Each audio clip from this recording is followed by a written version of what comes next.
Hello and welcome. आप देख रहे हैं ख्याल आपका और मैं हूं आपके साथ अनुज शर्मा। आपका एक बार फिर से स्वागत है आपके अपने हेल्थ सेगमेंट में, जिसका मकसद है आपको हेल्थ से जुड़ी हर एक जानकारी देना। आज हम बात करेंगे डायबिटिक रेटिनोपैथी के बारे में। यह बीमारी डायबिटीज़ की वजह से आंखों में होने वाली बहुत आम बीमारी है, जिसमें ब्लड शुगर से पीड़ित व्यक्तियों के रेटिना यानी कि आंख के पर्दे पर अफेक्ट होता है। यह बीमारी रेटिना को ब्लड पहुंचाने वाली बेहद पतली नसों के डैमेज होने से होती है। डायबिटीज़ के लगभग 40% मरीज डायबिटीज़ रेटिनोपैथी से पीड़ित हैं। यदि इसका इलाज सही समय पर ना किया जाए तो व्यक्ति पूरी तरह से अपनी आंखों को खो सकता है। इसलिए समय रहते इसका इलाज कराना बहुत ही ज़रूरी है। आज इसी विषय पर बात करने के लिए हमारे साथ जुड़ी हैं मैक्स मल्टी स्पेशलिटी सेंटर की senior eye consultant doctor Charu Mittal. Doctor, आपका बहुत बहुत स्वागत है हमारे शो में। नमस्कार। डॉक्टर, मेरा पहला सवाल आपसे यह है कि मेडिकल टर्म में डायबिटिक रेटिनोपैथी आखिर क्या है और क्यों होती है? सो डायबिटिक रेटिनोपैथी बेसिकली हमारा जो आँख का पर्दा होता है, जो कि एक कैमरे की फ़िल्म की तरह है, ओके। जो हमारी आँख में से जो भी पिक्चर बनती है, हमारे मस्तिष्क तक पहुँचाता है। उसमें नसों में जैसा आपने कहा, खून में ज़्यादा शुगर हो जाने के कारण जो खराबी आती है, खून के धब्बे आते हैं या सूजन आती है, उसको हम डायबिटिक रेटिनोपैथी कहते हैं। डॉक्टर, इसकी होने की क्या वजह है? सिंपल बेसिक कारण उसकी जड़ का है शुगर। यदि शरीर में शुगर बढ़ती है तो वो शरीर के हर हिस्से को अफेक्ट करती है। और ओके। सबसे ज़्यादा जो सबसे पहले हमें दिख जाता है वो आंखों में शुगर का असर डायबिटिक रेटिनोपैथी के जरिए दिख जाता है। डॉक्टर, ये बीमारी कितने प्रकार की होती है? डायबिटिक रेटिनोपैथी हम कह सकते हैं कि नॉन प्रोलिफरेटिव, प्रोलिफरेटिव और मैक्युलोपैथी के फॉर्म में होती है। Okay. Non proliferative diabetic retinopathy early stages में होती है, जब पर्दे पे सिर्फ कुछ खून के धब्बे या सूजन वगैरह आ जाया करती है।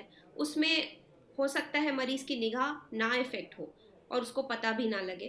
प्रोलिफरेटिव डायबिटिक रेटिनोपैथी तब होती है जब पर्दे पे खून की और ऑक्सीजन की कमी हो जाती है शुगर के कारण, और तब नई नसें बन के प्रोलिफरेटिव डायबिटिक रेटिनोपैथी में तब्दील हो जाती है। ये एक डेंजरस स्टेज होती है जो कि आई की विजन को काफ़ी खराब तरह इफेक्ट कर सकती है। और ये यदि ट्रीट ना की जाए तो ये एंड स्टेज डिजीज यानी उस स्टेज पे जा सकती है जहाँ पे ट्रीटमेंट भी इफेक्ट नहीं होता। और मैक्युलोपैथी तब होती है जब शुगर हमारी आंख के तारे को इफेक्ट करती है और मरीज को धुंधलापन, टेढ़ा तिरछापन या रोशनी कम हो जाया करती है। डॉक्टर, मेरा अगला सवाल आपसे यह है, क्या इसके लक्षण समय रहते दिखने लगते हैं जिससे इसका इलाज हो सके?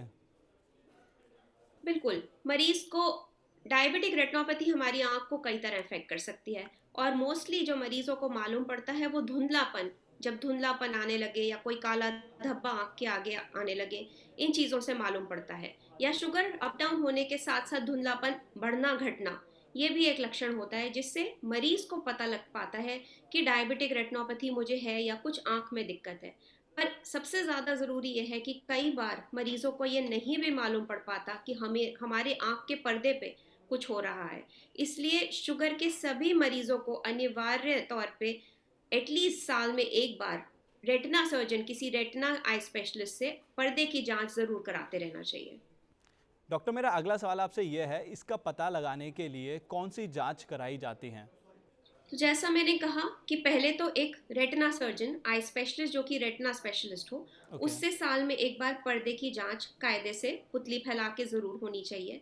उसके साथ साथ हम कुछ जांचें करते हैं जैसे फंडस फ्लोरेसीन एंजियोग्राफी, जो कि आँख की एंजियोग्राफी होती है, जिससे हमें ये मालूम पड़ता है कि कहाँ खून की कमी है पर्दे में, कहाँ लीकेज है।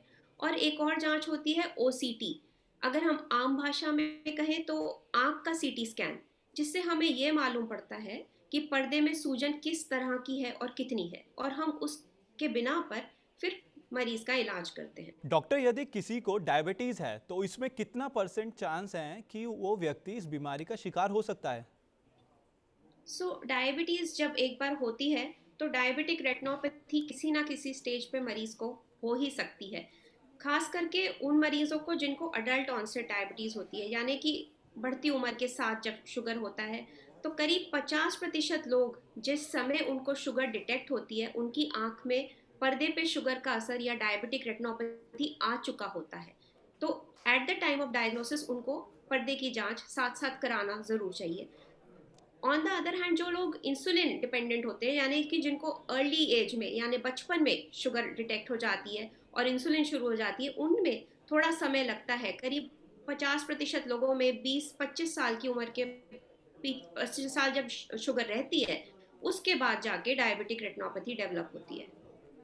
ओके। डॉक्टर, क्या ये बच्चों में 20 से कम उम्र के बच्चों को भी हो सकती है?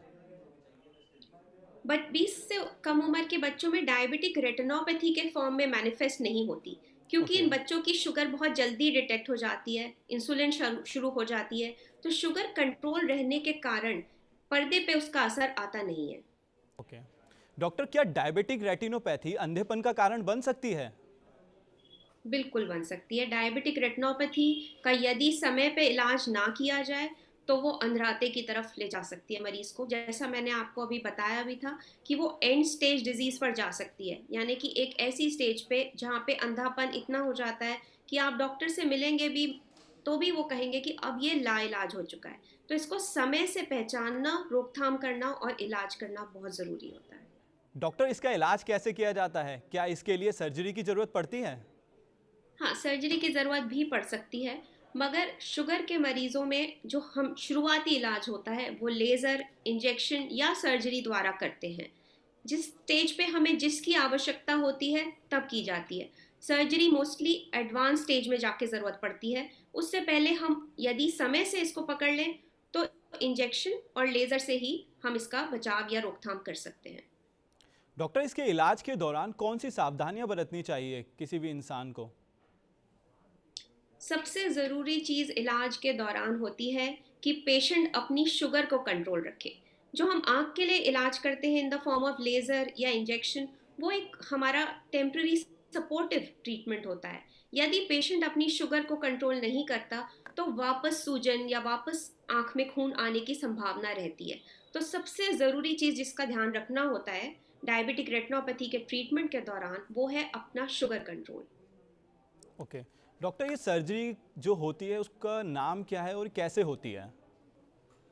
डायबिटिक रेटिनोपैथी में कई एक स्टेज ऐसी आती है जिसमें आंख में खून उतर सकता है, जिसे हम विट्रस हेमरेज कहते हैं, ओके। या पर्दा भी उखड़ सकता है जिसको ट्रैक्शनल रेटिनल डिटैचमेंट कहते हैं। ओके। उनके लिए हमें सर्जरी करने की आवश्यकता पड़ सकती है।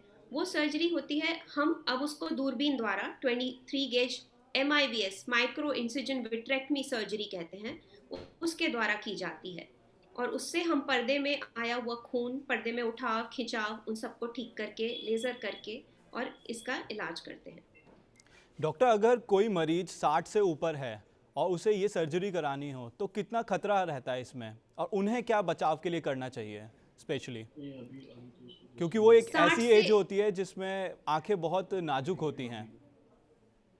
जी हाँ, तो 60 के ऊपर यदि कोई मरीज है जिसको डायबिटिक रेटिनोपैथी है और साथ साथ कई बार मोतियाबिंद भी होता है, तो हम दोनों का इलाज और सर्जरी एक साथ भी कर सकते हैं।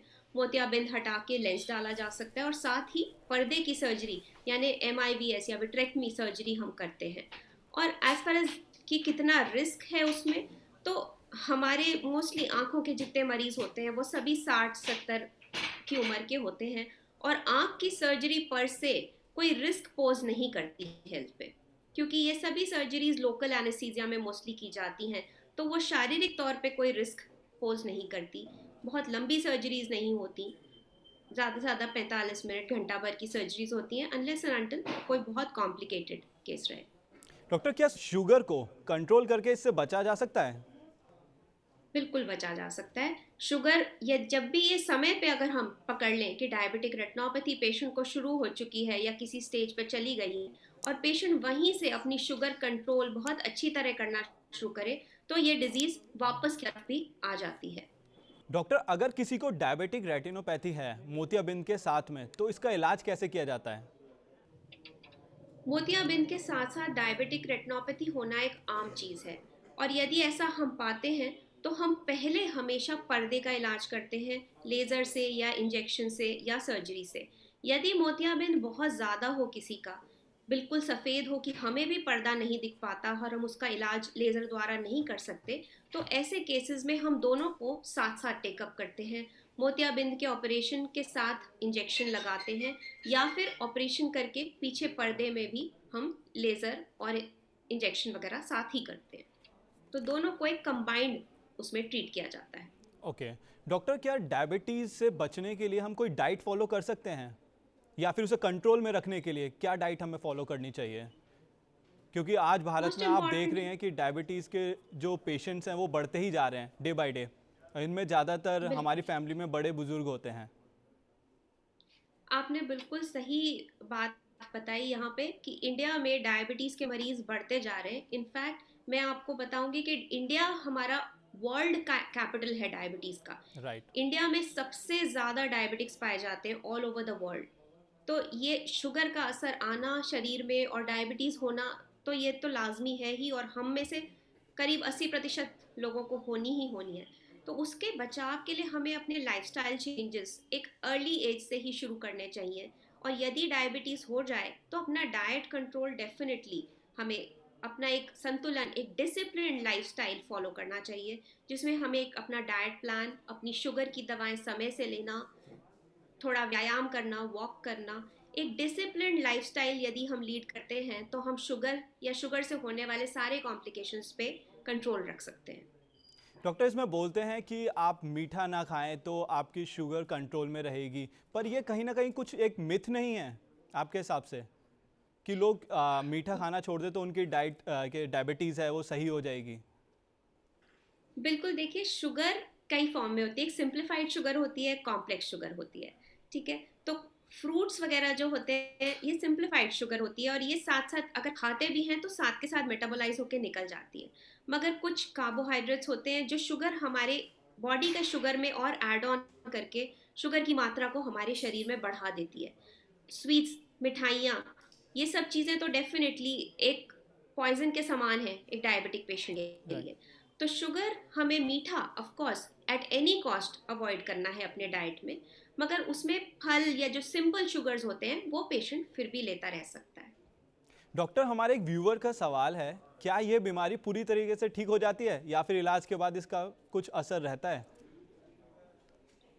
जी हाँ, ये पूरी तरह से ठीक की जा सकती है यदि हम इसको समय रहते पकड़ लें और इसको इसकी रोकथाम इलाज शुरू करें, और साथ साथ पेशेंट अवेयर होके अपनी बीमारी को समझे और अपनी शुगर को कंट्रोल करें।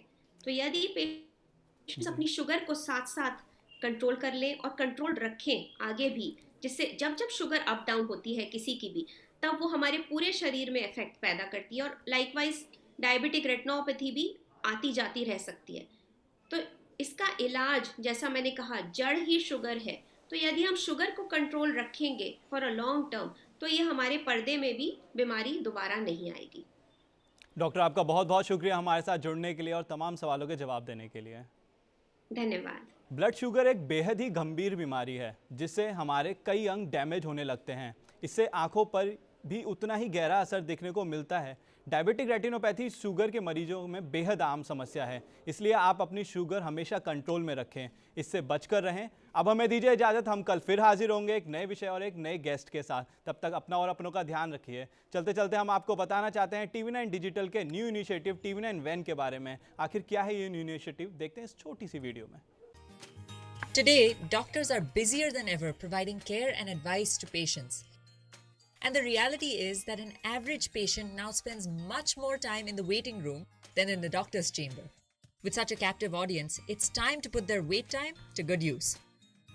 Introducing TV9 Waiting Area Network that provides premium patient engagement experience through engaging and informative videos. These videos are created keeping in mind an Indian patient seeking medical attention. TV9 Waiting Area Network provides a perfect platform for educating the patients on everything a doctor's practice has to offer while elevating the doctor's brand at the same time. As a doctor, all you need is to have Wi-Fi at your clinic and we'll take care of the rest. We provide you with a TV, a media player, your clinic profile, and a playlist customized as per your practice. Combine all this with the regular news updates from TV9 and you have an awesome branding and marketing tool for your clinic. Write to us at wan@tv9.com and we'll get in touch with you to set up our solution at your premises.